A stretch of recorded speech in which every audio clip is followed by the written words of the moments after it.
Egunon nos va a tratar El silencio de los corderos.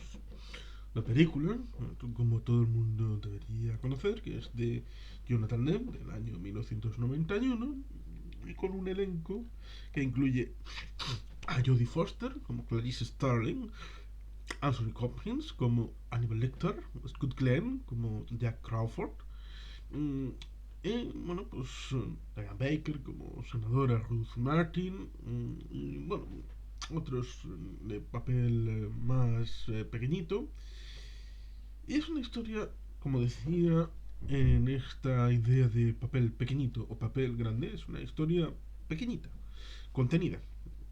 Hay un, en principio, misterioso, iba a decir, el doctor Richard Kimball, pero no es el doctor Richard Kimball, que interpretará poquito después a Harrison Ford con aquella película, aunque sea más reconocido porque ganó los Oscar Tommy Lee Jones, aquella del doctor al que supuestamente le mataron la esposa. No, estamos con el doctor Aníbal Lecter, este psiquiatra reputado y famoso tuvo una deriva en la que acabó matando gente y digamos que teniendo trofeos por aquí y por allá, y digamos que ahí tenemos cómo pasa de una historia en la que se deja implícito esta trama y empezar con Clarice, Jodie Foster, en Cuántico, Virginia, la sede del FBI, en la que se está entrenando para ser agente especial. Y ahí es donde está su jefe inmediato, su eh, maestro, como maestro Jedi, y ya es la Padawan, ahí para aprender las artes místicas, para controlar este elemento. A veces juzgamos este tipo de productos que son, digamos, antiguos, entre comillas, por la deriva posterior, porque esta forma de perfilación de los personajes a la hora del criminal, por ejemplo, lo hemos visto en el perfil de Mentes Criminales, o digamos que a través de series que se han evolucionado a sí mismas, como por ejemplo Jack, Alerta Roja, que Donald P. Belisario estableció el vínculo con aquella serie de continuación, spin-off, como es Navy, con Mark Harmon. Mm, y bueno, muchas otras series en las que esta persona que hace el perfil del criminal, no sabemos quién es exactamente, pero por su conducta, por el modelo de conducta, por ejemplo, Profilas, que lo lleva en el propio título, tenemos esa circunstancia de después en este siglo XXI han ido cogiendo esta idea y la han profundizado, expandido, pero en esta película está contenido esta idea de un primer papel, no sé si ha habido antes, pero un papel como es el de Clarice respecto a la idea de perfilar cuáles son las formas de conducta del mal a través de la persona que comete este mal, porque no es exactamente Aníbal Lecter el mal. Ha habido otra persona que está cometiendo crímenes y por el estilo y la forma parece como que pudiera tener un cierto conocimiento el propio Aníbal Lecter que el FBI todavía no tiene y ayudarles porque a fin de cuentas aquí viene la madre del cordero, que es el hecho de la limitante, porque les mantiene a las víctimas 3 días en barbecho hasta que las elimina y ya se acabó el asunto. Con lo cual son 72 horas el plazo límite para salvar a las personas y por lo tanto ciertamente amerita para el FBI una ayuda, aunque sea de un espécimen criminal como es el doctor Aníbal Lecter.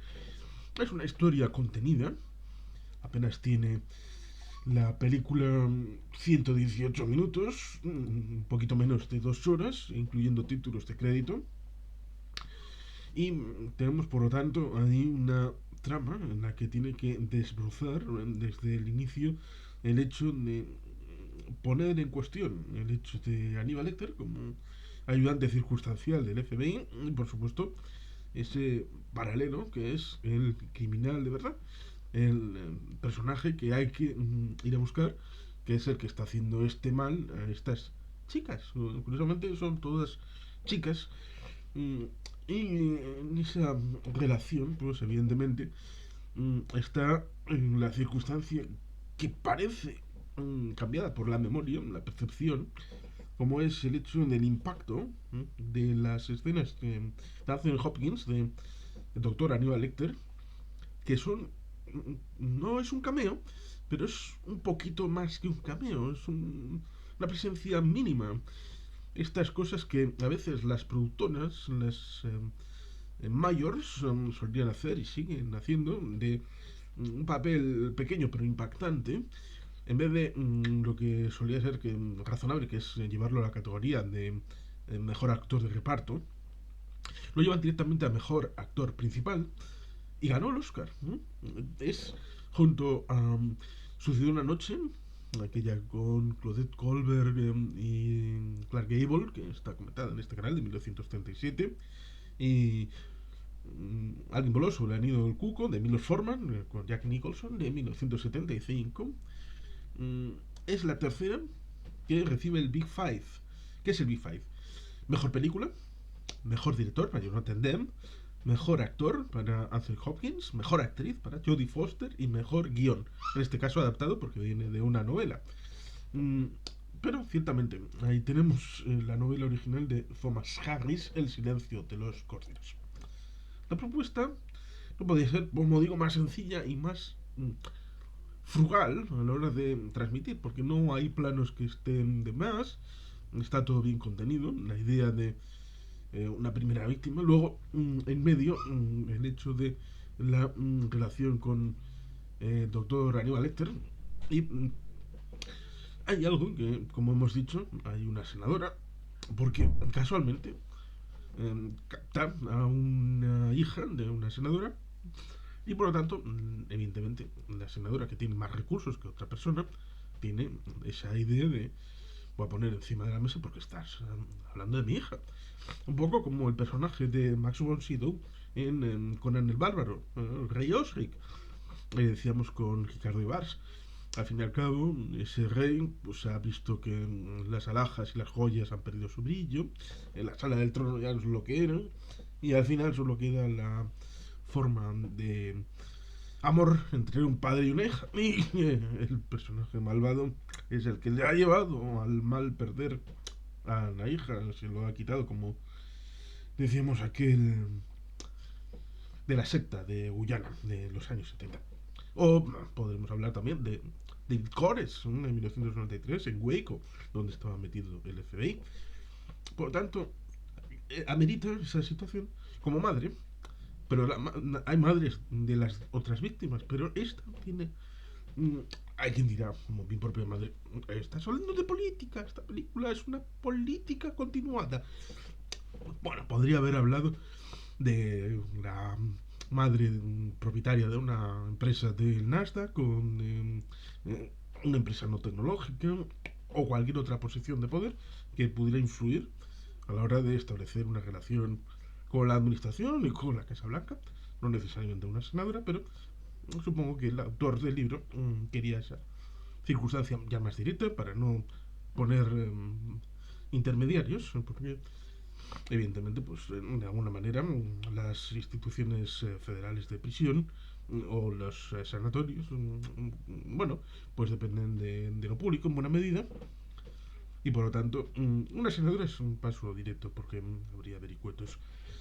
Bueno, pues tenemos esa circunstancia que, como digo, posteriormente a 1991 y seguramente los más jóvenes del lugar habrán visto películas, series con esta idea, la idea de un asesino en serie, como digo, sobre todo mentes criminales, que cada capítulo es sobre un tipo de estos, en donde, bueno, pues hay que servirse de este tipo de pistas y en un momento dado hay una situación paralela, como es entre Scott Glenn, que es un poco de la vieja escuela, pero intenta desligarse para conocer los nuevos métodos, y Clarice, que es la que no ha conocido los viejos métodos, por lo tanto está directamente metida en los nuevos.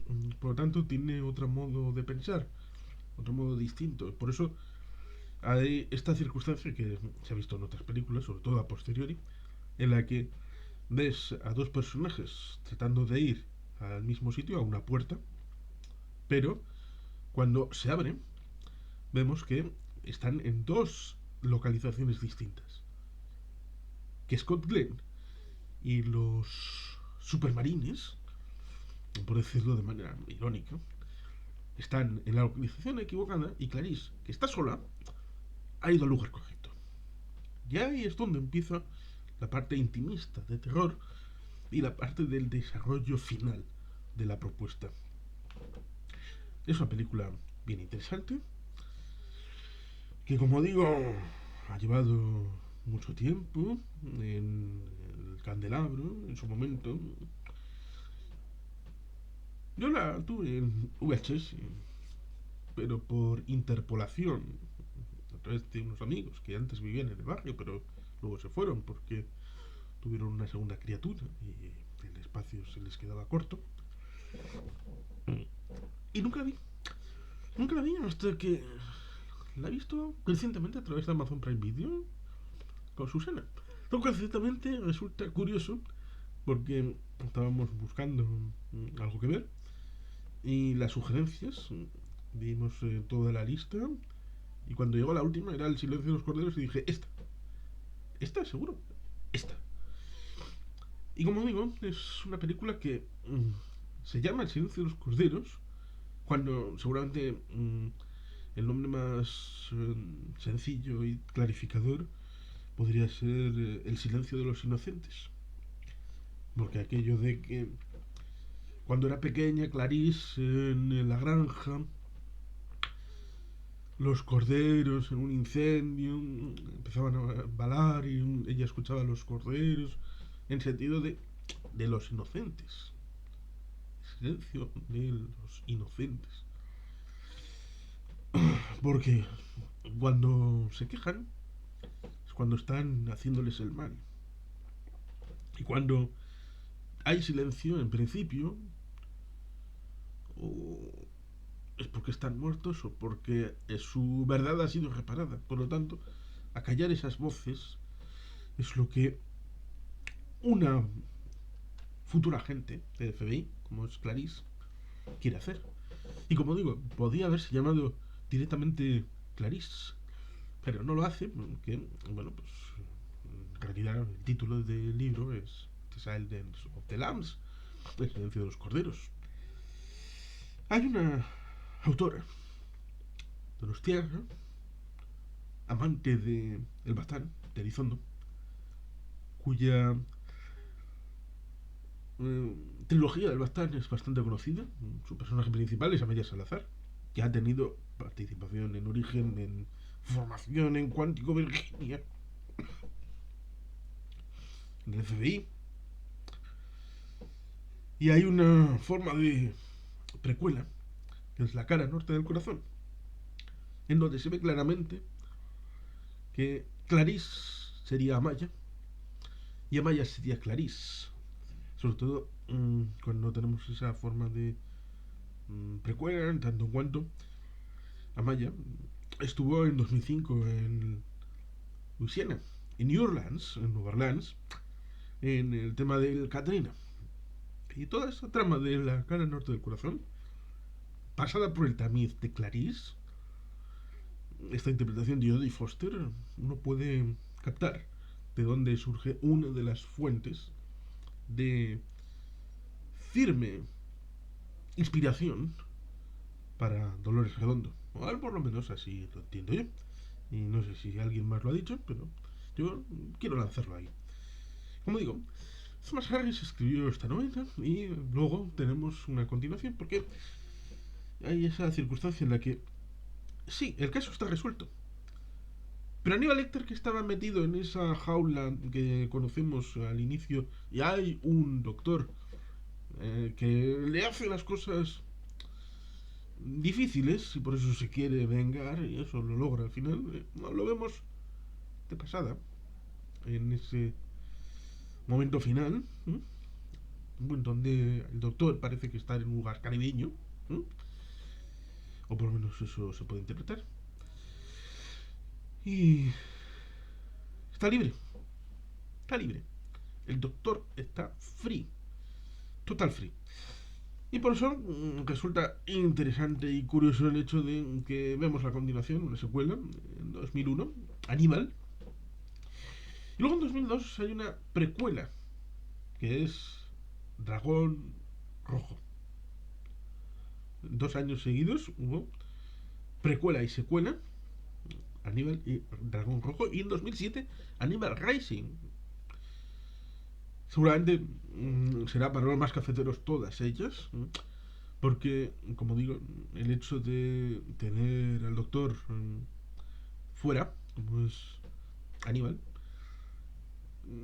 con el propio Anthony Hopkins, y la precuela, como es ese dragón rojo, que es la contribución del doctor, porque, como hemos dicho, era psiquiatra afamado, y por lo tanto el FBI contactó con él para contribuir a la captura de alguien. Y a través de esa captura se descubrió que el asesor que habían escogido no era del todo trigo limpio, y por lo tanto ahí es cuando le cogen, y está ahí el inicio de esta película de El silencio de los corderos. Atrapado el doctor, iba a volver a decir Richard Kimball, no, el doctor Aníbal Lecter. Aníbal Lecter, de Thomas Harris. Y por lo tanto, si uno ve esta película, se puede quedar con esto, nada más. No hace falta que vea todo lo demás. Aunque, como digo, el final es abierto. Porque el doctor está fuera. Va a cobrarse la justa venganza, según su punto de vista, en ese momento. Justo después del final de los títulos de crédito. Y por lo tanto es una película que termina abierta. Pero esa abertura no es necesario cerrarla. Por lo tanto, uno puede decir, la película es esta. Empieza y termina y se acaba aquí. Como solía ser en muchos casos en el pasado, y Nilo Tempore, de hacían unas películas y como esta podía haber quedado en nada, bueno, en nada, en el club del coleccionista, pero tuvo la suerte de que impactó en el público hasta el punto de no solamente ganar esos 5 Oscars, esos premios de la Academia, sino que tuvo un presupuesto de 19 millones de dólares y tuvo un box office de 273 millones de dólares. Y por lo tanto, ahí está el elemento dual de el éxito comercial y del éxito de crítica y de premios, por supuesto. A pesar de que resulta curioso decirlo, la distribuidora Orion, entre el año 91 y 95 se fue derecha a la bancarrota, lo cual es curioso y pintoresco. En la cumbre, en una de las cumbres del éxito de Orion, se fue directamente al ducto.